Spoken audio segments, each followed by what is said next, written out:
તોકતે વાવાઝોડાએ સુરત જિલ્લામાં વિનાશ વેર્યો છે। સુરતના 10 તાલુકામાં 5826 હેક્ટર જમીનમાં પાકને નુકસાન થયું છે। સરકાર દ્વારા સમગ્ર જિલ્લામાં સર્વે કરવામાં આવ્યો। 33% કરતાં વધુ નુકસાન હોય તેવા ખેડૂતોને જ સહાય મળશે। જિલ્લામાં રૂપિયા 8.30 કરોડની સહાય ખેડૂતોને ચૂકવાશે। સૌથી વધુ નુકસાન ઓલપાડ તાલુકામાં નોંધાયું છે। ઓલપાડમાં 2663 હેક્ટર જમીનમાં નુકસાન થયું છે। વાવાઝોડાથી ડાંગરનો પાક 50% કરતાં વધુ ધોવાયો છે। વાવાઝોડું ભલે આવીને જતું રહ્યું હોય પરંતુ તેના વિનાશના વેરીને અહીંયાથી ગયું છે અને સુરત જિલ્લામાં ખેતીના પાકને મોટું નુકસાન જે છે થવા પામ્યું છે। સુરત જિલ્લાની અંદર 5826 હેક્ટર જમીનમાં પાકને નુકસાન થયું છે। ખેડૂતોમાં પણ સરકાર દ્વારા એ પ્રકારની સિસ્ટમ લાવવામાં આવી છે કે 33%થી વધુ નુકસાન હોય તેવા ખેડૂતોને જ સહાય આપવાની સરકારે વાત કરી છે। આપણી સાથે ખેડૂતો જોડાયા છે, એમની સાથે વાત કરીશું। દર્શનભાઈ, સરકારનો નિયમ એક તો 33%થી વધુ નુકસાન હોય તો જ પાકનું વળતર મળશે, શું કરશે ખેડૂતો? ખાસ કરીને તાઉતે વાવાઝોડાની અસર સુરત જિલ્લામાં પણ મોટા પ્રમાણમાં જોવા મળી હતી અને જે રીતે સર્વે કરવામાં આવ્યો, સરકારે જે જાહેરાત કરેલી અને સરકારના જે પ્રતિનિધિઓએ પણ એવો અંદાજ લગાવેલો હતો કે આશરે 200 થી 500 કરોડ રૂપિયાનું સુરત જિલ્લામાં નુકસાન છે।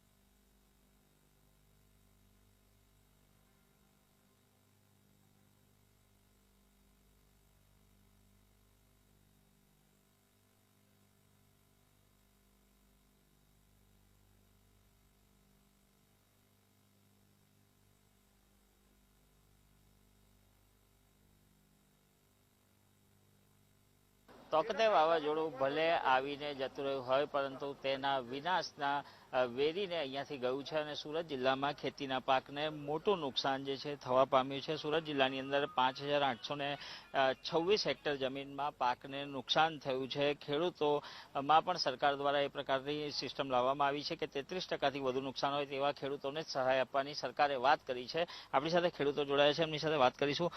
દર્શનભાઈ, સરકારનો નિયમ એક તો 33%થી વધુ નુકસાન હોય તો જ પાકનું વળતર મળશે, શું કરશે ખેડૂતો?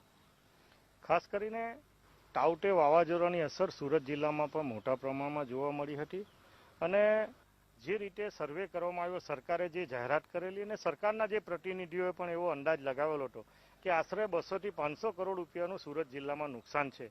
પરંતુ ગઈકાલના જે આંકડા સરકારે જે જાહેરાત કરી છે, ખેતીવાડી અધિકારીએ જે જાહેરાત કરી છે, એના અનુસંધાનમાં ફક્ત સુરત જિલ્લામાં 5832 હેક્ટરના ખેડૂતોને જ આનો લાભ મળવાનો છે।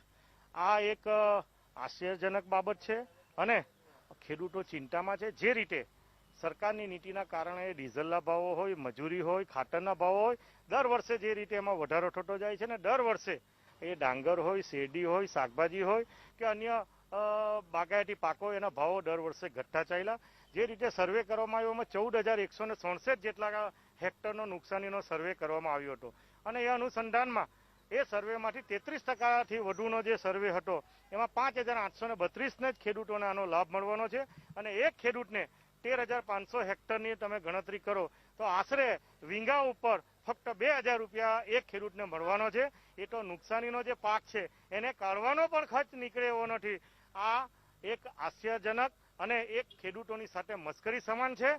આવનારા દિવસોમાં ખેડૂતોને સાથે રાખીને અમે સરકારમાં પણ રજૂઆત કરવાના છે અને ફરીવાર આ બાબતમાં ખેડૂતોને પ્રત્યે જો લાગણી હોય, સાચી દિશામાં 2022માં જો ખેડૂતોની આવક બમણી કરવાની બાબત વિચારતી હોય સરકાર, તો આને ફરીવાર વિચારણા કરીને 100% વળતર ખેડૂતોને આપવો જોઈએ એવી અમારી લાગણી અને માંગણી છે। જી, કહી શકાય કે જે પ્રકારે ખેડૂત